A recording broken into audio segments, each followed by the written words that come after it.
Hello and welcome to science train. इस video में इस रिवीजन वीडियो में हम लोग कवर करेंगे दो छोटे छोटे लेकिन बहुत ही इम्पॉर्टेंट टॉपिक जेनेटिक्स से, ह्यूमन जीनोम प्रोजेक्ट और डीएनए फिंगरप्रिंटिंग। दोनों रिलेटेड टॉपिक है, तो इसलिए उनके क्वेश्चंस भी हम लोग लेंगे वीडियो के लास्ट में और कॉन्सेप्ट्स को पहले देखते हैं। तो चलिए शुरू हो जाते हैं। ह्यूमन जीनोम प्रोजेक्ट की बात पहले करें। आप लोग जानते हैं कि जो पिछला सेंचुरी बीता है उसमें जेनेटिक्स के फील्ड में काफ़ी डेवलपमेंट हुआ। जब काफ़ी डेवलपमेंट हुआ तो ये बहुत इंटरेस्टिंग था कि हम कैसे दिखते हैं, हमारा एक एक सेल के पास ये इन्फॉर्मेशन होता है, क्या प्रोटीन बनाएगा, कैसा मेटाबॉलिज्म होगा, ठीक, कई डिजीजेज होंगे, उन सब का इन्फॉर्मेशन वहाँ पे स्टोर होगा। ये बहुत एक्साइटिंग था।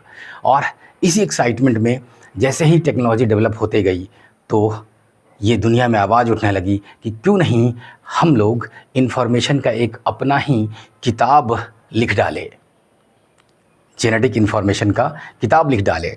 उसी एफर्ट का नाम है human genome project. Human genome project launch किया गया 1990 में, ठीक।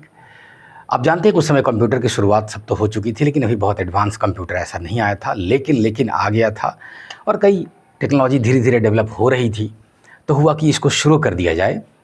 अब धीरे धीरे टेक्नोलॉजी आते जाएगी, फिर आगे बढ़ते जाएगा, टाइम लगेगा इसमें, क्योंकि बहुत ज़्यादा बड़ा टास्क है ये। बड़ा टास्क इसलिए है कि नंबर ऑफ बेस पेयर्स मतलब AT और GC, ये दोनों दो पेयर हो गए, तो टोटल जो है वो 3 × 10⁹ बिलियन 10⁹ बेस पेयर्स होंगे, और 10⁹ के लिए बिलियन यूज़ कर देंगे तो 3 बिलियन बेस पेयर्स हो जाएंगे, ठीक है ना। एक पे 9 जीरो दिए तो वो 1 बिलियन या 1 अरब हुआ, तो 3 अरब बेस पेयर्स है। टाइम लगने वाला है। जो काम है ये भी इतना बड़ा है कि किसी एक देश से खाली काम नहीं चलेगा। अलग अलग लेबोरेटरी जो दुनिया में है उन सबको कोलैबोरेट करना होगा, खर्च उठाना होगा, क्योंकि खर्च बहुत पड़ने जा रहा है। इनिशियल जो एस्टीमेट बनाया गया वो था कि एक बेस पेयर पे $3 खर्च हो सकता है, ठीक है ना। तो 3 बिलियन बेस पेयर्स है तो $9 बिलियन खर्च हो सकता है। ये टारगेट लिया गया। इतना महंगा प्रोजेक्ट था ये, ठीक है ना। लेकिन इस महंगे प्रोजेक्ट को भी क्यों किया गया, क्योंकि ये बहुत बड़ी बात होगी कि अगर हम अपना DNA सीक्वेंस पे सब जीन के बारे में हम जानकारी इकट्ठा कर सके और किताब तैयार कर सके, तो फ्यूचर में हम लोग सोच नहीं सकते हैं, उससे भी बड़े बड़े एप्लीकेशंस हो सकते हैं इसके, कई बीमारियों को प्रिवेंट करने में, ठीक है ना, अपने इवोल्यूशन को समझने में, फ्यूचर में क्लाइमेट के साथ क्या मुश्किलें आएंगी, वो सब भी कई तरह की चीज़ें आ सकती हैं इसमें। एनीवेज शुरू करते हैं हम लोग। चूँकि ये शॉर्ट रिवीजन वीडियो है तो आगे बढ़ते हैं हम लोग। DNA सीक्वेंस जो है वो डिटरमाइन करता है। अभी भी थोड़ी इंट्रोडक्शन की बातें हुई, ठीक, वही सब बातें इस स्लाइड पे हैं। आगे बढ़ते हैं। 1990 में लॉन्च हुआ, ठीक है। तो यहीं पे ध्यान रखें कि लॉन्च अगर 1990 में लॉन्च हुआ तो यहीं पे हम लोग लिख डालें कि कंप्लीटेड इन 2003। इसमें थोड़ा एक बात है, चूँकि NCERT भी उसको मेंशन कर देता है तो आपके लिए भी इम्पोर्टेंट हो जाएगा। इसको कंप्लीट तो मान लिया गया था क्योंकि लगभग सब काम कंप्लीट हो चुका था 2003 में, लेकिन 100% काम कंप्लीट नहीं हुआ था। जो क्रोमोजोम 1 है, क्रोमोजोम 1 जो है वो सबसे बड़ा क्रोमोजोम है, लगभग 3000 जीन्स है इसके पास। इसका जो सीक्वेंसिंग फाइनल हुआ, इसका डेटा तैयार हुआ कंप्लीटेड इन 2006, 3 साल बाद। ठीक है, मेगा प्रोजेक्ट था ये, मैसिव स्केल की बात पहले ही हो गई। आगे बढ़ते हैं जल्दी जल्दी, ठीक है ना। 3 × 10⁹ बेस पेयर्स मतलब 3 बिलियन बेस पेयर्स, 3 अरब। $3 बचते तो इसका कॉस्ट वगैरह की बात हुई। अगर 1000 पन्नों का किताब हो तो 3300 किताब लगेंगे। समझ रहे हैं कितना बड़ा स्केल पे काम था ये। टेक्नोलॉजी की ज़रूरत थी काफ़ी, ठीक है ना। साथ साथ ये जो फील्ड डेवलप हो रहा था, जिसमें इंफॉर्मेशन इकट्ठा कर कर के उनको डेटा को क्या कहते हैं कलेक्ट करना, एनालाइज करना, स्टोर करना, ये सब जो काम था ये एक बड़ा फील्ड डेवलप हो रहा था क्या कहते हैं साइंस का। तो उसको नाम दिया गया बायो इन्फॉर्मेटिक्स। ध्यान रखेंगे, इस पर भी क्वेश्चन पूछा जा सकता है कि बायो इन्फॉर्मेटिक्स कहते किसको है। क्या गोल बनाया गया? तो जो पहले सोचा गया वो ये कि 1 लाख से भी ज़्यादा जीन्स हैं ह्यूमन में, लेकिन 1990 आते आते तक पता चला कि नहीं भाई, कम है, और वो मात्र 20 से 25 हज़ार का अंदाज़ा लगाया गया, इतने जीन्स है टोटल ह्यूमन बीइंग में, ठीक है ना। तो डिटरमाइन सीक्वेंस करना है, इन्फॉर्मेशन, ये सब गोल्स था, ठीक है ना। ये पहले ही बातें हुई, ठीक है ना। ट्रांसफ़र होगा टेक्नोलॉजी का इंडस्ट्री को कि भाई दवा बनाओ, ऐसा करो। पर्सनलाइज्ड मेडिसिन भी बनाया जा सकता है कि भाई इसका जेनेटिक्स ऐसा है तो इसको ये वाला दवा ज़्यादा सूट करेगा, था ना कमाल का बात ये सब, ठीक। और तो ऐसा ना हो कि आप होते होते कुछ भी किसी का जेनेटिक इन्फॉर्मेशन कहीं पे लीक हो जाए, कहीं पे कुछ और हो जाए, इसका जीन्स उसमें, इस तरह के कई एक्सपेरिमेंट हो सकते हैं, कई तरह की पॉसिबिलिटी हो सकती है। क्लोन तैयार किया जा सकता है, ह्यूमन बीइंग का भी तैयार किया जा सकता है। कहीं इस तरह की बातें होने लगे तो इन सब में जो इथिकल, सोशल, ये सब जो चीज़ें आएंगी, उसको भी गोल में था कि नहीं भाई उसका भी ध्यान रखना है, ठीक है ना। ELSI का क्या मतलब हुआ? इथिकल, लीगल, सोशल इश्यूज, ठीक। बढ़ते हैं आगे। ये बात एनसीईआरटी मेंशन कर रहा है कि जो लीड किया वो कौन लीड किया था? डिपार्टमेंट ऑफ एनर्जी, लिख नहीं रहे हम, आगे बढ़ रहे हैं। और नेशनल इंस्टीट्यूट ऑफ हेल्थ, ध्यान रखिएगा, national institute of health, department of energy किसका? यूनाइटेड स्टेट्स का, ठीक है ना। पार्टनर किया गया कई देशों से, जिसमें वेलकम ट्रस्ट इंग्लैंड का, ठीक, जापान, फ्रांस, जर्मनी और चाइना, सबको मिलाया गया, ठीक है। कंप्लीट किया गया 2003 में, लेकिन आप जानते हैं कि क्रोमोसोम 1 बाद में कंप्लीट हुआ, ठीक है ना। जो अप्रोच बनाया गया वो क्या क्या था? तो ये केवल 2% ही DNA का पार्ट,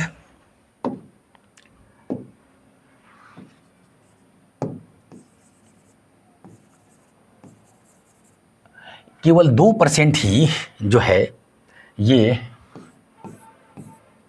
RNA में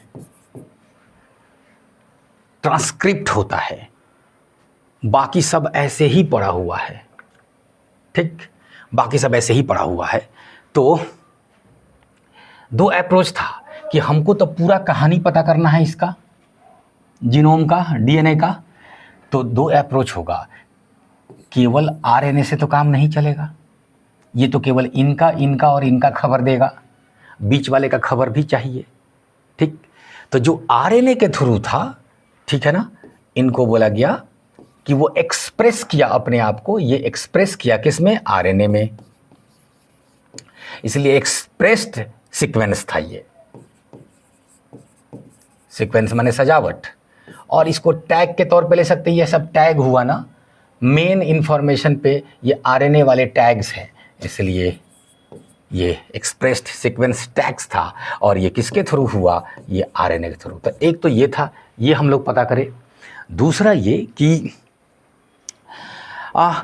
पूरे का भी हम सीक्वेंस पता करने की कोशिश करें, है क्या, ताकि ये RNA वाले जीन सब, यहाँ से जीन का पता करेंगे, ठीक है, और बाकी सब पता चलेगा, तब जाके पता चलेगा कौन कहाँ है, जो रिलेटिव पोजीशन है सब। तो जिसमें तो एक ये अप्रोच लिया गया, ठीक। और ये थोड़ा वाइडर अप्रोच था कि भाई टोटल का, लेकिन आप जानते हैं कि इसके फ्रैगमेंट्स करेंगे, तोड़ेंगे, देखेंगे तो कैसे सजाएंगे, ये बहुत बड़ा टास्क होगा। तो इसमें ये वाला का भी ज़रूरत पड़ेगा। ये मत समझिए कि सर तब यही कर देते, सिर्फ ऐसा नहीं है, ठीक है ना। तो इसमें both coding and non coding regions ले रहे हैं। कोडिंग मतलब ये हो गया जो आरएनए में एक्सप्रेस हो रहा है, coding and non coding regions को लिए। एनोटेशन का मतलब नोट बनाना, सीक्वेंस का नोट बनाया जाना, ठीक है ना। हाँ, ये दो अप्रोच था, ठीक है ना। अगला मेथड में क्या था, तो डीएनए को, ठीक, उनको तोड़िए पहले, ठीक, तोड़ के छोटे छोटे टुकड़े में लाइए, ठीक, फिर उसको किसी ऐसे क्रोमोजोम आप पहले से तैयार रखिए, उसमें उस जीन को इनकॉर्पोरेट कर दीजिए, ठीक है ना। वो क्या है, ये दोनों है, जिसमें इनकॉर्पोरेट कर दिए, ठीक है ना, और तब उसको आगे किसी बैक्टीरिया और ईस्ट को दिए। अब बोले कि इसका कॉपी बनाओ, हमें जांच करना है, ठीक। तो जिसमें इनकॉर्पोरेट कर दिए, ये क्या कहलाएंगे, जो लेके जाएंगे किसके पास, बैक्टीरिया और ईस्ट के पास, ठीक। तो ये वेक्टर कहलाएंगे जो लेके जाएंगे। क्या फुल फॉर्म है, bacterial artificial chromosome, east artificial chromosome, ठीक है ना। और देखिए इसी में बैक्टीरिया और ईस्ट नाम आ रहा है, इसलिए होस्ट कौन होंगे, तो होस्ट होंगे बैक्टीरिया एंड ईस्ट।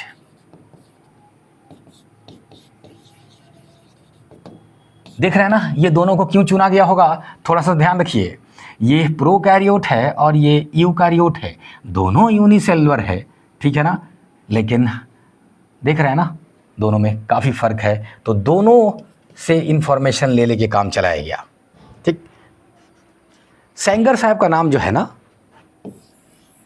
इनका नाम दो चीज़ों के लिए आता है कि एक तो ये सीक्वेंस बनाने में ये मेथड डेवलप किए, तो method of sequencing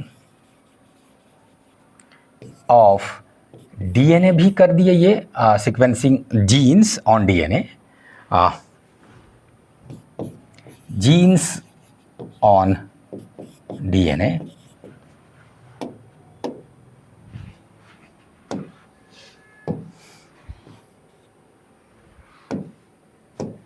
sequencing genes on DNA. और दूसरा, इन्होंने अमाइनो एसिड का सीक्वेंस भी निकाल दिया प्रोटीन के अंदर, अमाइनो एसिड्स इन प्रोटीन्स। ये दो चीज के लिए सेंगर साहब का नाम मशहूर है, ध्यान रखिएगा। बढ़ते हैं आगे। फाइनली जो है सीक्वेंस असेंबली जब किया जा रहा है, तो उसमें जो ओवरलैपिंग फ्रेगमेंट्स हैं, ठीक है, रिपीटिटिव यूनिट्स हैं, ये सब हमें काम आ रहा था, ठीक है ना। और सबको क्रोमोजोम के किस क्षेत्र पे डालना है, ठीक है ना, और उसके नोट्स बनाया जाने लगा। एनीवेज, ये वाली लास्ट वाली लाइन तो ऐसे ही पहले ही हम लोग कवर कर लिए कि 2006 में इसको किया गया, ठीक है ना। फाइनली मैप जो तैयार करना था, मैप तैयार करने में दो चीज़ों ने और हेल्प किया। मैप का मतलब ये हुआ कि ये लीजिए आपका जीनोम है, आप में यहाँ पे चेंजेस दिखता है, यहाँ पे ये है, यहाँ पे ये जीन है। ये जो मैप तैयार करने में है, ठीक है ना, ये जो चेंजेस दिखता है, मैंने अभी भी बोला, पहले वहाँ पे क्लियर कर दे। ये जो चेंजेस है, इसको बार बार एनसीईआरटी क्या यूज कर रहा है, पॉलीमॉर्फिज्म। तो पॉलीमॉर्फिज्म जो है ये कुछ नहीं है, एक इंसान का जीनोम चल रहे थे, अचानक एक बेस पेयर जो था 18वें नंबर पे, वहाँ पे 18वें नंबर पे कोई और बेस पेयर आ गया, ठीक है ना, फिर 19वां से सेम था। तो ये जो 18 नंबर पे था, ये पॉलीमॉर्फिज्म हुआ, ठीक है ना। तो पॉलीमॉर्फिज्म से हम डिफरेंसेस का पता कर सकते हैं ह्यूमन पॉपुलेशन के अंदर कि इनका क्या मामला है, इनका क्या मामला है। ये पॉलीमॉर्फिज्म ही है जिसके वजह से एक इंसान दूसरे इंसान से कुछ ना कुछ तो डिफरेंट है ना। हाँ, पॉलीमॉर्फिज्म की वजह से, ठीक। तो ये बात आप लोग समझ गए, तो अब आगे बढ़िए। तो ये दो चीज़ें फाइनल मैप बनाने में, ठीक, जीनोम पे मैप फाइनल तैयार हुआ। ये लीजिए, ये आपका मैप है, ये आपका मैप है। इसमें दो चीज़ें काम आई बहुत। एक तो ये था कि कहाँ से रेस्ट्रिक्शन एंजाइम जो है वो कहाँ पे क्या कहते हैं रिकग्नाइज होता है और वहाँ से वो अपना काम शुरू कर देता है। ठीक, रिकग्निशन साइट्स कौन वाला था? Restriction endonuclease. यहाँ रेस्ट्रिक्शन एंजाइम से फिर एंडोन्यूक्लिएजेस कहते हैं पूरा नाम इनका। और दूसरा माइक्रो सैटेलाइट्स। यहाँ पे जल्दी से जल्दी थोड़ा सा समझ लिया जाए कि सैटेलाइट डीएनए होता क्या है।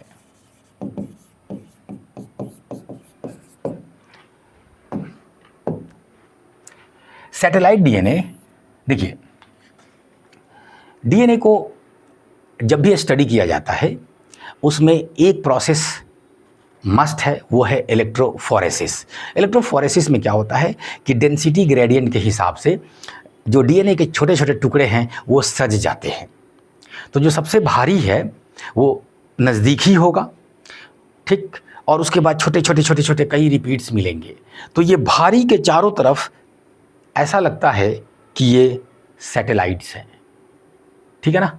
तो ये जो रिपीटेटिव यूनिट्स हैं इनको सैटेलाइट्स कहते हैं, क्योंकि वो जो सबसे भारी है उसके आसपास इस तरह के पड़े हुए हैं, उनको सैटेलाइट डीएनए कहते हैं। ध्यान रखिएगा, पूरे जेनेटिक्स के लिए ये याद रखिएगा, ठीक है ना। इसमें फिर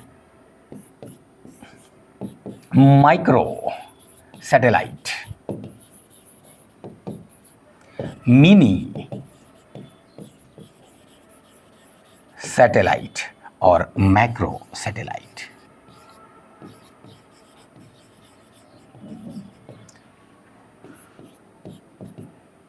एक से 6 बेस पेयर्स, 10 से मल्टीप्लाई कर दीजिए, 10 से 60 बेस पेयर्स। और ये क्या है तो सीधे कह दीजिएगा लार्जर। अब लार्जर का मतलब ये नहीं है कि कोई 65 आ गया उसको आप मैक्रो सैटेलाइट कह देंगे। अरे कभी कभी 100 तक को भी गिन लिया जाता है इसमें। लार्जर का मतलब काफ़ी, मतलब हजारों हजार, ठीक है, इस तरह का मामला आना चाहिए। माइक्रो सैटेलाइट, मैक्रो जो लार्जर है वो, ठीक। तो ये डिफ्रेंसिएशन है सैटेलाइट डीएनए में। पहले आपने सैटेलाइट डीएनए समझा और उसको अलग अलग नाम देने का मामला समझा, ठीक है ना। अब आइए, तो इसमें जो माइक्रो सैटेलाइट्स है वो और रेस्ट्रिक्शन एंडोन्यूक्लिएज वाला साइट है वो, ये दोनों फाइनल मैपिंग में काम आया। अरे याद हो गया, बढ़ते हैं आगे, बढ़ते हैं आगे, ठीक। एक बार फिर से ये बार बार आ रहा है, छोड़िए, ये इतना 3.164 बिलियन हो जाएगा। ये मिलियन में बदलिएगा तो 1000 से गुना कीजिएगा। आगे भागते हैं जल्दी जल्दी। हाँ, ये वाला इंपॉर्टेंट इन्फॉर्मेशन होगा कि आमतौर पे जो एक जीन है वो 3000 बेस पेयर्स का होगा एवरेज, लेकिन कोई बहुत बड़ा भी हो सकता है, कोई छोटा भी हो सकता है। फॉर एग्जांपल जो डिस्ट्रॉफिन वाला जीन है ये बहुत बड़ा है और ये मिलियंस में है, मिलियन में है, लेकिन आमतौर पे 3000, ठीक, उससे थोड़े कम भी होंगे। ये एवरेज की बात है, ठीक है। अराउंड 30,000 जीन्स आया फाइनली आया। फीचर में ध्यान रखिएगा, पहले टारगेट लिया गया था 20 से 25,000 होगा, लेकिन पता चला नहीं, थोड़ा कम हम लोग सोच लिए 1990 के आसपास में, लेकिन फाइनली निकल के आया कि लगभग 30,000 जीन है, ठीक है ना। 30,000 जीन में से 99.9% सब में सेम है ना। कमाल की बात, केवल हम और आप में कोई डिफरेंसेस आ रहा है वो केवल 0.1% की वजह से आ रहा है, ठीक है ना। उसमें से भी 50% से ज़्यादा जीन जो है उसका फंक्शन पता ही नहीं है, ठीक है ना। और पूरे जीनोम का केवल 2% या उससे भी कम जो है वो फाइनली कोड करते हैं प्रोटीन के लिए, ठीक है ना। रिपीटेटिव सीक्वेंसेस का संख्या अच्छा खासा पाया जाता है और ये नॉन कोडिंग रीजन्स होते हैं, ठीक। अरे ये सैटेलाइट क्या है, सब नॉन कोडिंग है। ये जीन नहीं एक्सप्रेस हो रहा है, ये जीन को कोड नहीं कर रहा है, लेकिन पड़ा हुआ है इतना सारा, ये सब नॉन कोडिंग है, ठीक। ये नॉन कोडिंग में इतना सारा पड़ा हुआ है, लेकिन तब भी इसका इम्पोर्टेंस है। सोचिए सबसे ज़्यादा किस में इम्पोर्टेंस है, इवोल्यूशन में। ये ह्यूमन इवोल्यूशन कैसे हुआ है, ह्यूमन का दूसरे एनिमल से इवोल्यूशन कैसे हुआ है, इसकी कहानी छुपी हुई है इसमें। इसलिए इसका आज भी इम्पोर्टेंस इतना ज़्यादा है, क्योंकि ये कल होके बताएगा कि मेरा आज तो काम नहीं है, लेकिन पहले कभी काम था, लाखों साल पहले कभी काम था हमारा। आज काम नहीं है, इसलिए हम अपने आप को समेट लिए हैं, ठीक, रिपीटेटिव सीक्वेंसेस। और ये समेट के हमको क्या ज़रूरत है खुलने का, क्योंकि हमें ट्रांसक्रिप्शन कराना नहीं है, तो बस ये एक तरह से सूख गया है। और ये सब सीक्वेंसेस ही हमें डीएनए फिंगरप्रिंटिंग या क्या कहते हैं जेनेटिक मैपिंग में मदद कर रहा है, ठीक। लेकिन है इसका बहुत इंपॉर्टेंस। धीरे धीरे एक दिन वो भी पता चलेगा जब इवोल्यूशन की कहानी यही लोग बताएगा, सैटेलाइट डीएनए, ठीक है। Repetitive sequences whatever. चलो भाई, क्रोमोसोम 1 में सबसे ज़्यादा जीन है, कितना जीन है, तो लगभग ये भी 3000 जीन है। 3000 का मतलब क्या हुआ, अभी थोड़ी देर पहले 3000 बेस था एक जीन में, ध्यान रखिएगा। और क्रोमोसोम 1 में सबसे ज़्यादा जीन है, वो लगभग 3000 है, ठीक है ना। और वाई में जो है ये सबसे कम है, ये 231 लिख रहा है एनसीईआरटी, ये एग्जैक्ट फिगर याद रखिए तो ठीक है। आप जानते हैं मेल सेक्स के लिए रिस्पॉन्सिबल है वाई क्रोमोसोम, ठीक है ना। जो मैंने अभी थोड़ी देर पहले पढ़ाया था आपको कि जाते जाते 18 नंबर पे चेंज आ गया बेस पेयर में, तो ये सिंगल न्यूक्लियोटाइड पॉलीमॉर्फिज्म कह देंगे। ऐसी घटनाओं को पॉलीमॉर्फिज्म कहते हैं, आप पहले ही समझ गए। तो ये सिंगल न्यूक्लियोटाइड है, वो वाला सीक्वेंस। अरे फिर रिपीटेटिव डीएनए में पॉलीमॉर्फिज्म होगा, अरे जो रिपीट्स पाए जा रहे हैं फिर वो कई प्रकार के हो सकते हैं, उसमें पॉलीमॉर्फिज्म होगा। लेकिन एक जगह पे बेस का खाली चेंज आ गया तो वो सिंगल न्यूक्लियोटाइड पॉलीमॉर्फिज्म कहलाएगा। और ऐसा कितना रिकॉग्नाइज किया गया ह्यूमन जीनोम में, ये पूछा जा सकता है आपसे, ठीक है ना। कितना 1.4 मिलियन, मतलब 14 लाख। फ्यूचर की बात पहले ही हम लोग कर लिए थे शुरू में ही कि बहुत सारे एप्लीकेशंस हो सकते हैं, एग्रीकल्चर, इन्वायरमेंट, ये वो। सिर्फ ह्यूमन का ही क्यों, क्योंकि जब आज हम ह्यूमन का कंप्लीट किए हैं और साथ साथ कुछ दूसरे एनिमल्स का भी कंप्लीट किए, तो आने वाले समय में कई प्लांट्स और कई एनिमल्स का और करेंगे, उनको एग्रीकल्चर के लिए यूज करेंगे, ये करेंगे वो करेंगे। अरे बहुत सारे एप्लीकेशंस हो सकते हैं जो अभी इमेजिन भी हम लोग नहीं कर पा रहे, हो सकता है नई चीज़ें आ जाए, ठीक है ना। तो इस तरह की चीज़ें कैंसर के ट्रीटमेंट में ये सब काफ़ी ये हो सकता है, ठीक है ना। Using high throughput technique. अच्छा, ये ब्रॉडर स्केल, ये हाई थ्रूपुट एक वर्ड है जो एनसीईआरटी भी यूज किया है, ध्यान रखिएगा। हाई थ्रूपुट का मतलब ये हुआ कि अब एक डीएनए का पता लगा रहे हैं तो रुक जाओ, पता लग जाएगा तब अगला करेंगे, तब तो ये गड़बड़ ना हो जाएगा, तो ये लो थ्रूपुट कहेंगे इसको, ध्यान रखिएगा। मीनिंग है, इंग्लिश वर्ड का मीनिंग है। हाई थ्रूपुट का मतलब है कि एक ही साथ कई डीएनए के बारे में पता लगा रहे हैं हम लोग, मशीन ऐसे ऐसे बना डालो कि कई डीएनए के बारे में एक साथ पता चल, तुरंत हज़ारों इन्फॉर्मेशन हमारे सामने हो, तो वैसे मेथड को हाई थ्रूपुट कहते हैं, ठीक है ना। कुछ नहीं, ये सब बातें हो गई, ठीक है ना। तो ह्यूमन जीनोम प्रोडक्ट के बारे में, प्रोजेक्ट के बारे में हम लोगों ने बातें की। अब हम लोग बात करेंगे डीएनए फिंगर प्रिंटिंग के बारे में, और उसमें कई चीज़ें जो है इसका ही वहाँ अप्लाई हो रहा होता है, ठीक है ना। डीएनए फिंगर प्रिंटिंग, तो डीएनए फिंगर प्रिंटिंग नाम से पता चल रहा होगा कि कुछ उस तरह की बात है कि सबका अंगूठे का छाप अपना अपना है, तो कुछ उस तरह से डीएनए के भी जो छाप बनेंगे, जो जब हम लोग सैटेलाइट और मिनी सैटेलाइट और सारे तरह के सैटेलाइट का सब फिगर बनाएंगे, तो सब कहाँ कहाँ आएगा, इलेक्ट्रोफोरेसिस पे सबका एक अपना छाप बनेगा, ठीक है ना। और इससे हम लोग पता लगा लेंगे कि उस इंसान के बारे में कई चीज़ें, उसको कंपेयर कर सकते हैं हम उसके रिलेटिव से, उसके पेरेंट से, ठीक। कोई क्राइम सीन पे कोई सेल मिला, एक सेल मिला भी, तो वहाँ से हम पता लगा लेंगे कि ये सेल का डीएनए किसका है, ठीक। और इसलिए इस मेथड को डीएनए फिंगरप्रिंटिंग कहते हैं।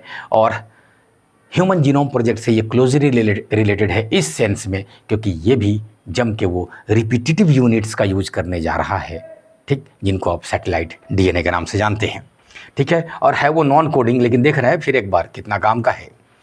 और ये बात पहले हम लोग देख लिए कि 0.1% ही है जो हमें किसी और से अलग बनाता है, ठीक है ना। स्पेसिफिक डीएनए सीक्वेंस, ये क्विक प्रोसेस है, बहुत लंबा समय नहीं लेगा, ठीक है ना। Based on differences in repetitive DNA regions, देख रहे हैं ना, मतलब सैटेलाइट डीएनए का मामला आ गया।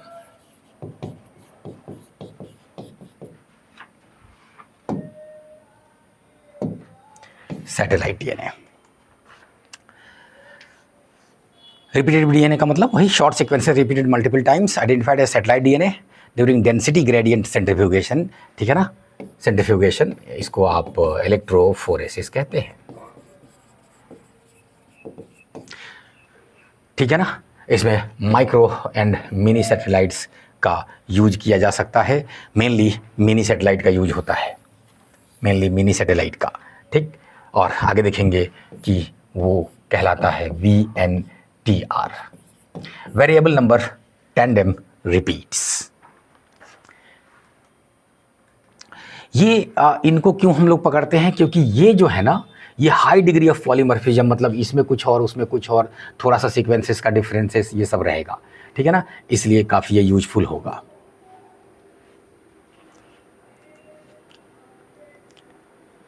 हाँ, ये पॉलीमॉर्फिज्म आता क्यों है, तारे ये तो बहुत बच्चों वाली बात हो गई, म्यूटेशन से आता होगा, हजारों साल लाखों साल में जो हुआ है। और ये अगर सोमैटिक सेल में हुआ, शरीर के बाकी सेल में हुआ, तो ये अगले जनरेशन को नहीं जाएगा, तो उसका सिग्निफिकेंस नहीं होगा अगर आप इवोल्यूशन और इन सब चीज़ों का स्टडी कर रहे हैं तो। इसलिए जर्म सेल में जो हो रहा होगा वो इनहेरिटेड होगा, क्योंकि गैमेट्स से आगे बढ़ेगा, ठीक है ना। ध्यान रखिए ये वाला इन्फॉर्मेशन। फिर अगला जो है NCERT लिख रहा है कि कब हम उसको पॉलीमॉर्फिज्म कंसीडर करेंगे, इस तरह के जो रिपीटेटिव यूनिट्स है उसमें कितना डिफरेंस होगा, तो हम उसको कहेंगे कि नहीं ये है एक वेरिएशन है। जेनेटिक वेरिएशन की बात कर रहे हैं हम, फेनोटाइप की नहीं, जेनोटाइप की बात कर रहे हैं, ध्यान रखिएगा, ठीक है ना, क्योंकि सारा चीज़ तो वही पढ़ रहे हैं। पॉलीमॉर्फिज्म, तो अगर 1% से ज़्यादा अपीयर हो जा रहा है वो वेरिएंट पॉपुलेशन में, मतलब उनका फ्रीक्वेंसी 0.01 हो रहा है फ्रीक्वेंसी, ध्यान रखिए, तो उसको हम लोग कंसीडर करते हैं एज पॉलीमॉर्फिज्म। ये टैंडेम रिपीट्स में या सीधे रिपीटेटिव यूनिट्स कहिए। Mostly found in non coding regions, वो तो पहले ही बात हो गई, ठीक है ना, कि कोई कोडिंग वोडिंग करता नहीं है ये लोग, लेकिन इनके कहाँ पर है ये जो सीक्वेंस बन रहा है उससे जेनेटिक वेरिएशन हमको काफ़ी दिखेगा। ध्यान रखिएगा, ये जो कॉजेज वेरिएशन है मतलब जेनेटिक वेरिएशन, ठीक, कि ये इनका है, ये इनका है, ये इनका है।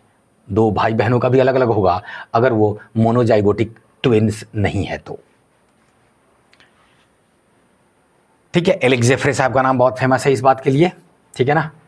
और सैटेलाइट डीएनए का वो वाला चीज़ यूज किया इन्होंने जिसको नाम दिया गया variable number tandem repeats. Tandem का मतलब होता है back to back.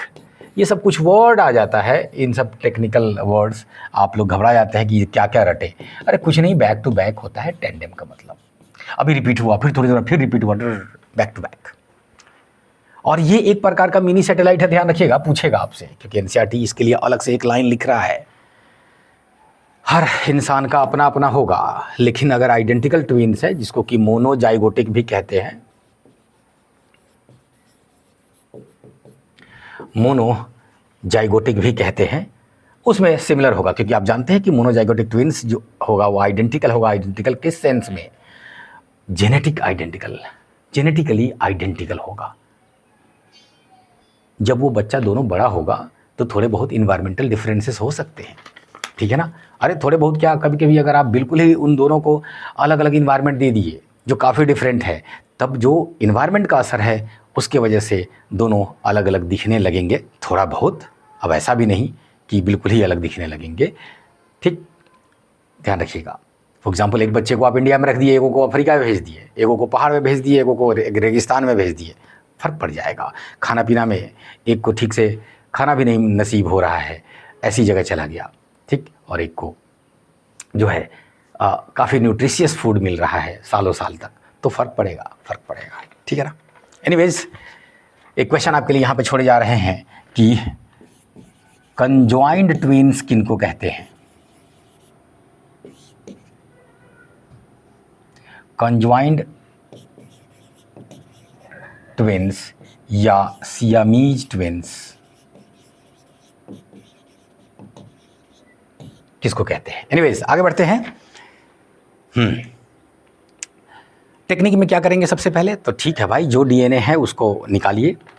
Crime scene पे अगर एक ये सेल भी मिला तो काम चल जाएगा, अब इतना टेक्नोलॉजी एडवांस हो चुका है, ठीक। लेकिन क्राइम सीन का मामला नहीं है, पैटर्निटी टेस्टिंग करना है कि ये बच्चा किनका है, तो उसमें तो जितना सेल चाहिए उतना ले सकते हैं भाई, ठीक। एनीवेज आप उनको निकालिए।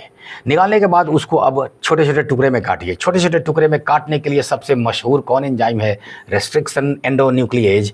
ये छोटे छोटे टुकड़े में काटने के लिए ही डाइजेशन वर्ड यूज हो रहा है, ध्यान रखिएगा।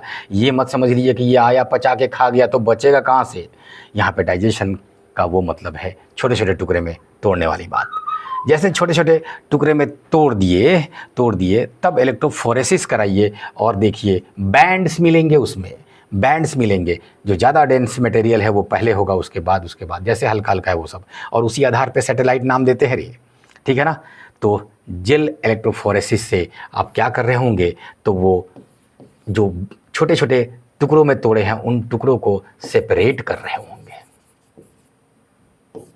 तो सेपरेशन, एक बार सेपरेशन हो गया, इलेक्ट्रोफोरेसिस हो गया, तब उसको ले जाके किसी मेम्ब्रेन पे, ठीक है, या ब्लॉटिंग पेपर, जहाँ पे अलग अलग मेथड में अलग, यहाँ पे मेम्ब्रेन यूज़ करेंगे, उस पे ले जाके छाप दीजिए। उस छाप देने को, ट्रांसफ़र करने को ब्लॉटिंग कहते हैं, ठीक है ना। और उसके बाद क्या करेंगे, पहले से जो हमारे पास प्रोब है उससे उसको हम लोग मैच कराएंगे। फॉर एग्जांपल एक क्राइम सीन वाला आया है, ठीक, और हमें जिन पर शक है उसका लेंगे और दोनों को मैच कराने की कोशिश करेंगे, ठीक है ना। तो उसी को हाइब्रिडाइजेशन नाम दिया जा रहा है, ठीक। और फाइनली उसमें बैंड्स जो है वो क्लियर आपको दिखने लगे, उसके लिए ऑटो रेडियोग्राफी यूज करते हैं। ध्यान रखिएगा, जो पीक्स है, बैंड्स है, वो कहाँ मिलेगा, इलेक्ट्रोफोरेसिस पे, ठीक है ना। और वो बैंड्स को डिटेक्ट कैसे करेंगे, खुली आंखों से थोड़ी ही दिखाई दे देगा, ठीक है ना। तो डिटेक्शन कैसे होगा, तो रेडियो एक्टिव एटम्स यूज करेंगे उसके लिए और फाइनली डिटेक्ट कर लेंगे। तो ये सीक्वेंस इंपॉर्टेंट है, आपसे ध्यान रखिएगा, ठीक। पहले आइसोलेट कीजिए डीएनए को, ले आइए उठा के भाई जो चाहिए, उसको छोटे छोटे टुकड़े में काटिए। काटने के बाद उनको अलग कीजिए इलेक्ट्रोफोरेसिस से, अलग करने के बाद उसको ट्रांसफ़र कीजिए मेम्ब्रेन पे, नाइट्रोसेलुलोज, नायलॉन मेम्ब्रेन, ये सब पे यूज ट्रांसफ़र करेंगे। उसके बाद उनको पहले से जो लेबल्ड VNTR प्रोब है उसके साथ मैच कराएंगे, हाइब्रिडाइज करेंगे। हाइब्रिडाइज करने के बाद तब देखेंगे कि कहाँ से मिल रहा है वो क्या कहते हैं, रेडियो एक्टिविटी, और फाइनली डिटेक्ट करेंगे, ठीक है ना। उस मेथड को देखिए, यहाँ से दिखाया जा रहा है कि जो दो लोगों पे शक है, ठीक, उनका ले आए और वो सारा बैंड्स तैयार किए, ठीक। और क्राइम सीन से जो मिला था उसका लाए, इसका तैयार किए, और साफ साफ आपको दिख रहा होगा कि कैसे ये जो टेंडेम रिपीट्स हैं उनका जो बैंड्स है वो कैसे मैच कर रहा है। देखिए,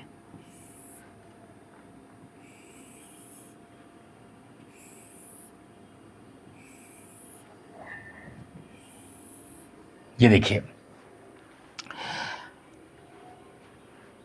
इनका सारा के सारा बी से मैच कर जा रहा है, ए से कुछ मैच कर रहा है, बाकी मैच नहीं कर रहा है। तो इसलिए यही है वो बदमाश, ठीक है ना। ये हो गया, लेकिन ध्यान रखिए ये केवल क्राइम सीन वाला ही मामला नहीं रहेगा। ये बच्चा है अगर, तो कह देंगे कि ये अगर मेल से लिया गया है, ये वाला जो इंडिविजुअल है अगर मेल है तो कह देंगे कि यही है इसका बाप, और अगर माँ से लिया गया है और इस तरह से मैच कर रहा है चीज़ें तो कह देंगे यही है इसकी माँ। तो चीज़ें सिमिलर होंगी। आप कहेंगे कि माँ बाप वाला में क्या एक एक चीज़ मैच करेगा? नहीं, क्योंकि माँ बाप ये दोनों दो इंडिविजुअल है, फिर बच्चा एक अलग इंडिविजुअल है, ठीक है ना। तो उसमें एक एक चीज़ नहीं मैच करेगा, ऑलमोस्ट मैच करेगा। ध्यान रखिएगा, ऑलमोस्ट मैच करेगा, एक आध जगह मिस करेगा, ठीक। तो वो अपना स्टैटिस्टिक्स है उससे निकाल के वो बता देंगे कि ये इसका ही बेटा है लगता है, ये इसका ही बच्चा लगता है। ध्यान रखिएगा, उसमें सब के सब मैच नहीं करेंगे, लेकिन क्राइम सीन से जो आया है ये उसी इंसान का है, ये उसी इंसान का है, इसलिए टोटल मैच कर जाएगा। अरे क्लियर है। पीसीआर जो है ये इसके बारे में कई बार क्वेश्चन पूछ दिया था आपसे, ये क्या है? Polymerase chain reaction. क्यों बार बार पूछ दिया जाता है? तो कहेंगे कि ये कमाल का टेक्निक आ गया कि आप एक सेल मिला है वहाँ से, एक हेयर का सेल मिला वहाँ से मान लीजिए कहीं से, और उससे जो डीएनए निकाले वो तो बहुत छोटा है ना, उस पर प्रोब बनाना सब करना बहुत मुश्किल होगा, उस पर पूरा टेस्ट करना, पहले उसका कई कॉपी तैयार करना होगा। और ये काम सब जगह पहले से भी हो रहा है, ध्यान रखिएगा। कॉपी आप तैयार कीजिए, जैसे भी कीजिए। जैसे ही ये डिस्कवरी हुआ, नोबेल प्राइज़ मिल चुका है इनको, ये कमाल का चीज़ था कि आप डीएनए का एक छोटा टुकड़ा दीजिए और बोलिए इसका 1 लाख कॉपी बनाओ, तो वो 1 लाख कॉपी बना के दे दिया। Similar copy, xerox copy. तो जेरोक्स मशीन जैसा ये यूज होता है जम के, ठीक है, इसलिए इनको प्यार से कह दिया जाता है जेरोक्स मशीन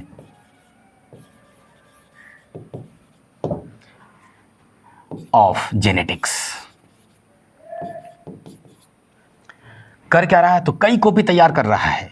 कॉपी तैयार करने के लिए के प्रोसेस को क्या बोलते हैं जेनेटिक्स में? एम्प्लीफिकेशन। ठीक है ना? ओके, आगे बढ़ते हैं। करंट मेथड से मल्टीपल प्रोब्स होगा, बहुत सारी और मेथड्स भी आई हैं, ठीक है। पीसीआर मेन है, यही है वो मुख्य कार्यकर्ता। Faster, more sensitive and more reliable, ठीक है बाबा। एप्लीकेशंस देख रहे हैं, फॉरेंसिक का तो पहले ही से क्रिमिनल आइडेंटिफिकेशन में चल रहा था, माँ बाप बच्चे के रिलेशनशिप को एस्टैब्लिश करने के लिए जा रहा था, ठीक है। स्टडिंग पॉपुलेशन में कितने डाइवर्सिटी हो सकते हैं, उस तरह की वे स्टडी में यूज किया सकता है, बिल्कुल किया सकता है, क्या नहीं। और इवोल्यूशन में रिलेशनशिप क्या है हमारा किसी दूसरे एनिमल से, उसके में भी यूज किया जा रहा है। चलिए क्वेश्चन लेना शुरू करते हैं। पहला क्वेश्चन है कि not a goal of HGP, ठीक है ना। तो determine the sequence of 3 billion chemical base pairs, बहुत बढ़िया है, ये तो है। Improve tools for data analysis, हाँ भाई डेटा एनालिसिस कीजिए। Identify all the proteins produced by human genome, ऐसा कुछ नहीं था जी, जेनेटिक मैप बनाना था, प्रोटीन का मैप नहीं बनाना था, तो ये गलत हो गया ना। और इथिकल लीगल सोशल इश्यूज को करना है, हाँ बिल्कुल उनको एड्रेस करना है। क्वेश्चन नंबर 2 में कह रहा है इनकरेक्ट स्टेटमेंट, ठीक है ना। चलिए, ऑल द 20 से 25,000 ये क्या कहते हैं ह्यूमन जीनोम प्रोजेक्ट का से रिलेटेड बात है, तो ये सही है। टोटल एस्टिमेटेड कॉस्ट आज ही बात हुई है, $9 बिलियन था, ये गलत हो गया ना, मिलियन $US दे रखा है। The human genome is said to have approximately इतना, हाँ ठीक है, base pairs. It aims to determine the sequence of protein coding genes only. देखिए जो क्या कहते हैं जो सीक्वेंस बनाया जा रहा था जीन का, ठीक है ना, वो अगर जीन की बात करेंगे तो जाहिर सी बात है प्रोटीन कोडिंग जीन्स ओनली। लेकिन याद रखिए इसमें थोड़ा सा ये स्टेटमेंट में गड़बड़ कर रहे हैं, ये सीक्वेंस में जो है जो नॉन कोडिंग रीजन्स है सबका सीक्वेंस बनाने का टारगेट लिया गया, इसलिए ये स्टेटमेंट भी मैं सही नहीं लूँगा, ठीक है ना। कोडिंग एंड नॉन कोडिंग सब रीजन का प्रॉपर किया जाए, 9 बिलियन बेस पेयर्स का बनाया जाए सीक्वेंस, ये टारगेट था। ये केवल कह रहा है ओनली लिख के ये मामला फंसा दिया लास्ट वाला, इसलिए मैं इसको भी गलत मानूंगा। Choose the option which is correct regarding EST समझ रहे हैं, वो कि जो मेथडोलॉजी था, जो अप्रोच था उसमें कि जो RNA में एक्सप्रेस हो रहा है वो एक्सप्रेस्ड सीक्वेंस था, उसी का टैग था, ठीक है ना। तो उससे रिलेटेड बात कर रहा है। It include identification all genes that are expressed as RNA। Correct statement पूछ रहा है क्या, तो पहला ही करेक्ट हो गया, तो आगे पढ़ने की जरूरत है क्या? ऑल ऑफ द अबव ऐसा कुछ है नहीं, भाग जाते हैं आगे तब, ठीक है। Is correct. Human genome project 23 year project था, अच्छा ठीक है। Coordinated by US department of energy, हाँ बहुत बढ़िया, and the national institute of disease, ना एनआईडी का नहीं था, एनआईडी का नहीं था, वो एनआईएच का था, एनआईएच का था, नेशनल इंस्टीट्यूट ऑफ हेल्थ। ठीक, तो पहला तो हो गया गलत, करेक्ट पूछ रहा है ना। The human genome project also include sequencing of many non human model, हाँ जी हाँ जी, बाकी को भी इंक्लूड किया गया, बैक्टीरिया, ईस्ट और कुछ प्लांट्स के बारे में, राइस उसका भी ये भी पता लगाना है, ऐसा नहीं कि सिर्फ इंसान का, ताकि हम कंपेयर कर सके आगे चल के। तो ये तो सच बात हो गया। That are expressed as RNA only, नहीं, जो आरएनए में हो वो भी, जो नॉन कोडिंग है वो भी, सबका। बीएसी और ये से जो है बिहेव एज होस्ट, नहीं, बिहेव एज वेक्टर। ये क्या है? वेक्टर है। होस्ट कौन है? ईस्ट और बैक्टीरिया। तो ये भी गलत स्टेटमेंट हो गया। ये ट्रू वाला पूछ रहा है तो सेकंड स्टेटमेंट बिल्कुल सही है। एक बार फिर से 2 स्टेटमेंट आ रहा है, ठीक है। 2 स्टेटमेंट में पहला पढ़िए, human genome project was completed in the year, ये तो सीधे गड़बड़ हो गया, 2003 में कंप्लीट माना गया, हालांकि आप जानते हैं कि थोड़ा सा बच गया था, 2006 में हुआ, ठीक है ना। और डिस्ट्रॉफिन जो है उसमें मिलियन में पाए जाते हैं, और चूंकि एनसीईआरटी ने 2.4 मिलियन लिख दिया है डिस्ट्रॉफिन के साथ, तो याद रखिएगा। इसी तरह का एक फिगर है एनसीईआरटी में 1.4 मिलियन, तो वो था एसएनपी का, ध्यान रखिएगा, चूंकि दोनों में कन्फ्यूजन हो सकता है। 2.4 मिलियन पूछे तो डिस्ट्रॉफिन जो प्रोटीन है, जो कि मसल सेल्स के इंटीग्रिटी के लिए इंपॉर्टेंट होता है, शॉक एब्जॉर्बर का काम करता है मसल सेल्स। आप देख रहे हैं ना, लगातार एक्शन हो रहा है, इस तरह से मसल के सेल्स ब्रेक होने लगे तो हो गया छुट्टी, तो उनके मेम्ब्रेन को मजबूत कर रहा होता है डिस्ट्रॉफिन, वो लचीलापन लाता है उसके अंदर, ठीक है ना, कि वो डिस्ट्रॉफिन। एनीवेज वो एक अलग टॉपिक है, हालांकि मैंने जितना कह दिया आप याद है काफ़ी है। तो 2.4 मिलियन है, 1.4 मिलियन भी एक फिगर है जो ध्यान रखिएगा, ये बेस पेयर का फिगर है और ये पॉलीमॉर्फिज्म का फिगर है। तो ये सिंगल न्यूक्लियोटाइड पॉलीमॉर्फिज्म कितने आइडेंटिफाई किए गए ह्यूमन जीनोम में, तो वो इतने थे, ठीक है ना। एकदम ध्यान रखिएगा, क्वेश्चन आ जाएगा सीधे एनसीईआरटी से उठ के। एनीवेज ये सही है और ये गलत है। बढ़ जाते हैं आगे। Genetic and physical maps were generated using information और पॉलीमॉर्फिज्म ऑफ, हाँ अच्छे से चर्चा हुई है।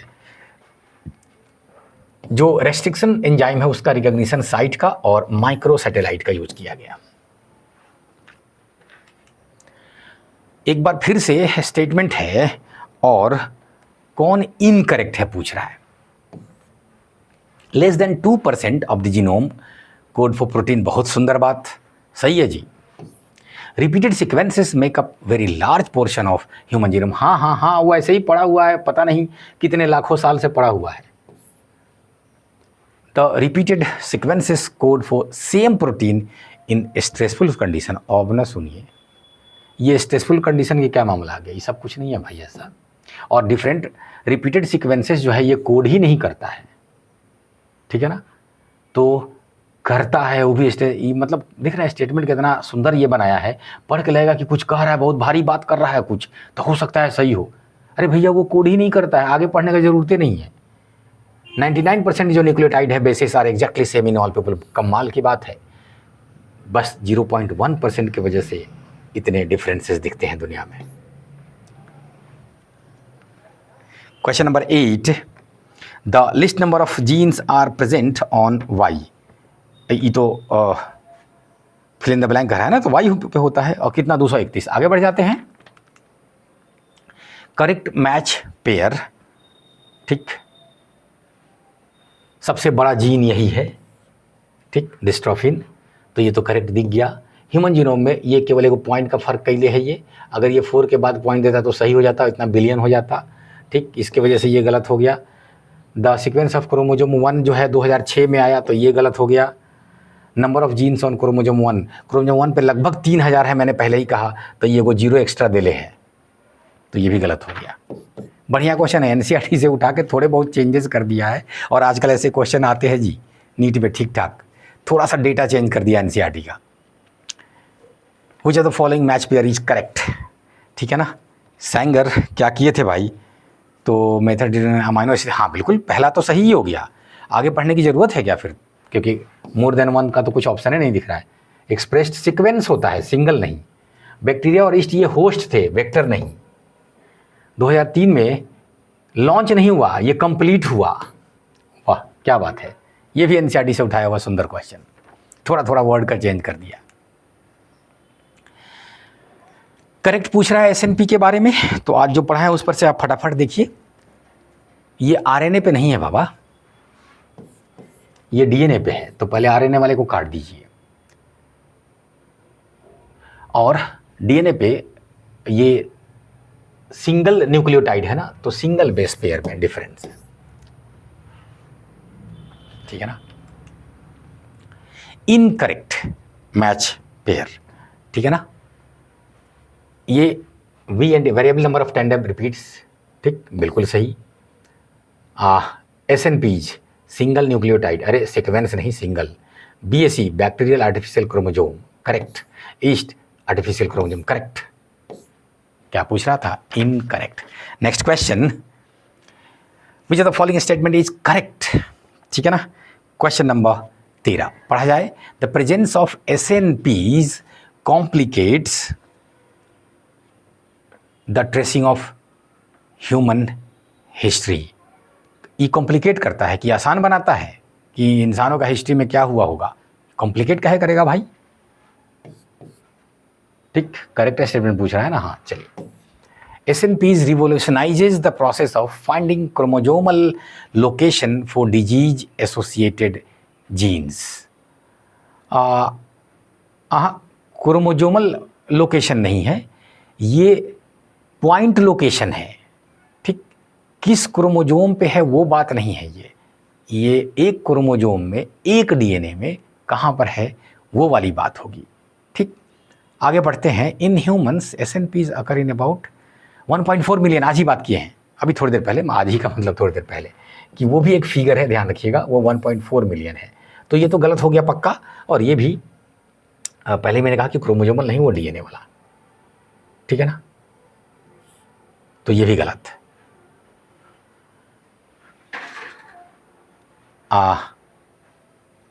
करेक्ट पूछ रहा था ना आगे। The SNPs do not pass from one generation to the next generation. काहे नहीं पास होगा जी, ठीक, क्या नहीं पास होगा।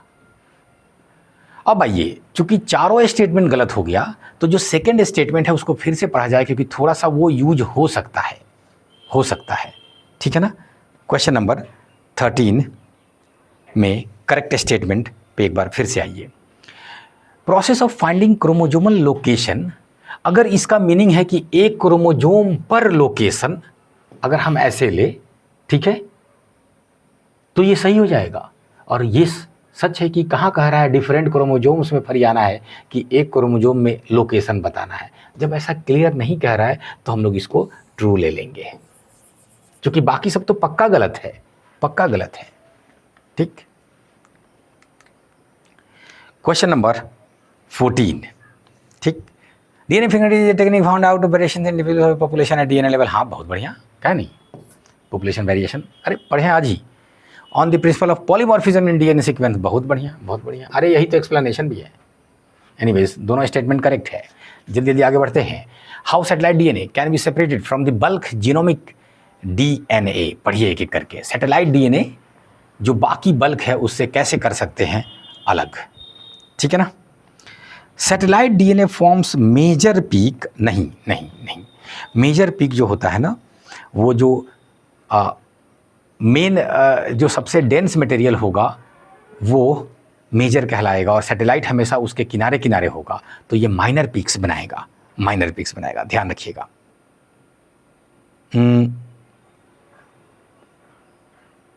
फिर से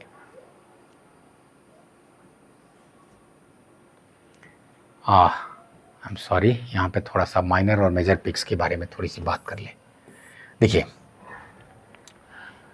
पहले तो ये ऑटो रेडियोग्राफी वाला नहीं होगा, 4 में से पहले 2 को छाटिए, नहीं होगा, ठीक है ना। ये पीक्स कहाँ बनते हैं, बैंड्स कहाँ बनते हैं, ध्यान रखिएगा, हमेशा सेंट्रीफ्यूगेशन में, ठीक है ना, इलेक्ट्रोफोरेसिस में, ठीक है ना। उसके बाद जब ये हो गया तो उसके बाद मेजर और माइनर की बात कर रहा है। तो उसमें जो पीक्स मिल रहे होंगे वो सब सैटेलाइट, जो आपको मेन दिख रहा होगा ना, वही तो सैटेलाइट डीएनए होता है। ठीक, जो छोटे मोटे कुछ छींटे टाइप के इधर उधर दिखेंगे, ये तो कुछ ऐसे डीएनए के टुकड़े होंगे जो ऐसे ही कहीं पड़े हुए थे, उसका कोई सिग्निफिकेंस नहीं है, टूट फूट गया, कुछ हो गया, डिग्रेडेड डीएनए वगैरह ये सब रहेगा। वो माइनर पिक्स मिलेगा बीच में, वो इनसिग्निफिकेंट होगा, डिग्रेडेड डीएनए। ठीक है ना, इसलिए सैटेलाइट डीएनए को क्या लेंगे, मेजर पीक लेंगे। ठीक है ना, ये मेजर पीक्स मिलेगा किसके अराउंड, तो जो मोस्ट डेंस था उसके अराउंड, इसलिए सैटेलाइट नाम होता है। ठीक, question number 16, which option is incorrect regarding DNA finger printing. ठीक है ना, चलिए एक एक करके। Incorrect, the size of VNTR varies from 0.1 to 20 KB, NCERT का लाइन है, ध्यान रखिएगा। इसके बावजूद इसको मिनी में रखते हैं, ध्यान रखिएगा, mini satellites. After hybridisation with VNTR proof the autoradiogram gives bands of same size. ना ना ना ना, वही तो अलग अलग देगा ना, अलग अलग देता है ना, तो सेम नहीं अलग। तो ये तो इनकरेक्ट हो गया जी, इनकरेक्ट ही पूछ रहा था, तो दूसरा आंसर आ चुका है, बाकी भी पढ़ लिया जाए। Similar in case of monozygote, हाँ बिल्कुल बिल्कुल बिल्कुल। The VNTR belongs to a class of satellite DNA, हाँ हाँ हाँ, सैटेलाइट डीएनए का ही एक प्रकार है वो, इसमें कौन सी बड़ी बात है। तो बिल्कुल एक आंसर निकल गया 16 का सेकंड वाला। ठीक है ना, 17 पढ़िए, सैटेलाइट डीएनए के बारे में ही। अच्छा 17 आपके सामने आ जाए।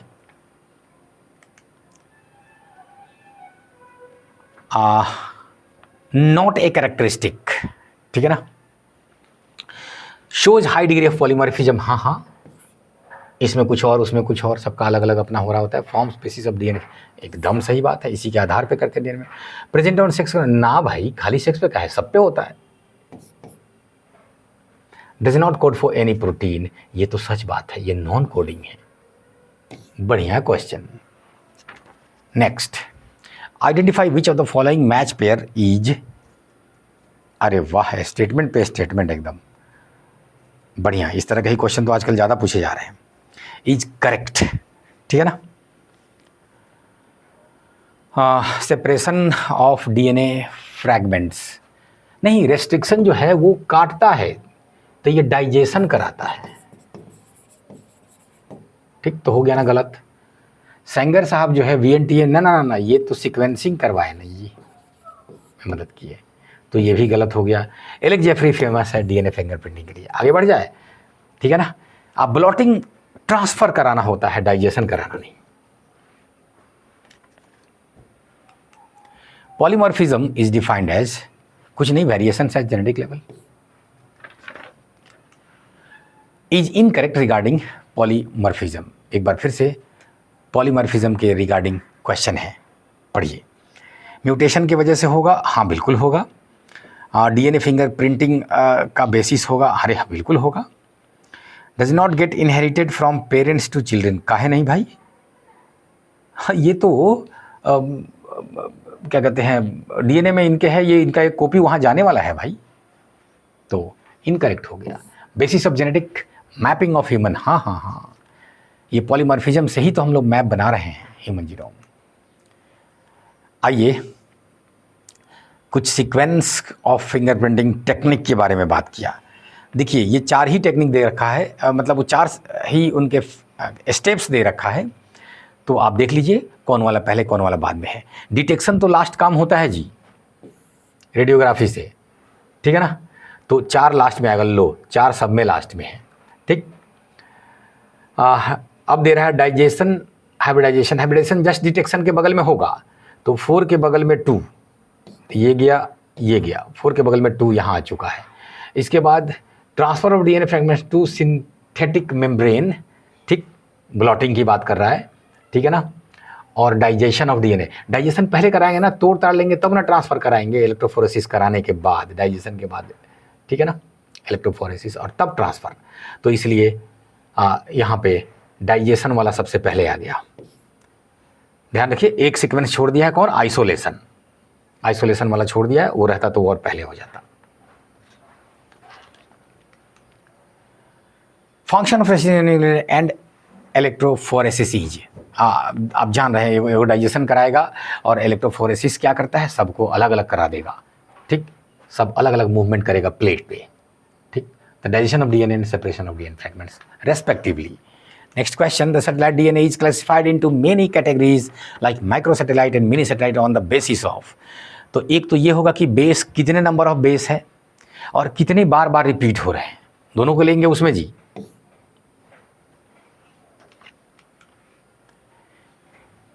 Is correct, VNTR mini satellite कहलाता है, तो पहला ही करेक्ट हो गया, पहला ही करेक्ट हो गया। साउदर्न ब्लॉट जो है ये डीएनए के लिए यूज होता है, प्रोटीन के लिए नहीं, ठीक है ना, ये डीएनए के लिए, ध्यान रखिए। साउदर्न ब्लॉट बोलते ही डीएनए, वेस्टर्न ब्लॉट बोलते ही प्रोटीन, ठीक है ना, और नॉर्दर्न ब्लॉट इसने नहीं दिया है, 3 ही ब्लॉट है। ब्लॉट आप समझ रहे हैं, transfer on certain blotting paper या सर्टेन मीडियम। तो नॉर्दर्न ब्लॉट जो है ये किसके लिए है, आरएनए के लिए। तो 3 गो ब्लॉट है, नाम दिया जाता है। डीएनए पॉलीमॉर्फिज्म अगर इन 6 क्रोमोसोम्स ओनली नहीं, सब में होता है, ठीक है ना। एनीवेज पहला सही हो चुका था, आपको पता है, बाकी सब गलत दे रहा है। Question number 25, find out which of the following is incorrect regarding, एक बार फिर से इनकरेक्ट डीएनए फिंगरप्रिंटिंग के लिए आइए। It is use to determine genetic diversities, हाँ ठीक है बाबा। पीसीआर इंक्रीज सेंसिटिविटी, हाँ इतना ना कॉपी तैयार कर देगा कि अब मतलब छोटा भी सैंपल है तो आप उससे सही जानकारी निकाल सकते हैं, इसको सेंसिटिविटी कहेंगे कि अब एकदम आप विश्वास कर सकते हैं, ठीक है ना। Multiple cells are required to perform the analysis, नहीं एक सेल भी काफ़ी होगा जी, एक सेल भी काफ़ी होगा, ये हमेशा ज़रूरी नहीं है कि ये हो, ठीक। Radio labelled VNTRs are used as probe, हाँ प्रोब के तौर पे रेडियो एक्टिव सैंपल्स लेंगे आप, ठीक है ना। Thank you. तो पूरे वीडियो को एक बार तो आप देखिए ही अभी, और जहाँ जहाँ आपको कन्फ्यूज़न हो इसको रिपीट भी वहाँ पे थोड़ा हाई स्पीड में देख लेंगे, क्योंकि क्वेश्चन श्योर शॉट आ रहा होता है। और एक जो आज मैंने आपको समझाया, ये पूरे जेनेटिक्स, जो मॉलिकुलर जेनेटिक्स है ना, उसको समझने में आपको मदद करेगा। एनीवेज आज रुकते हैं, इजाज़त दीजिए, थैंक यू।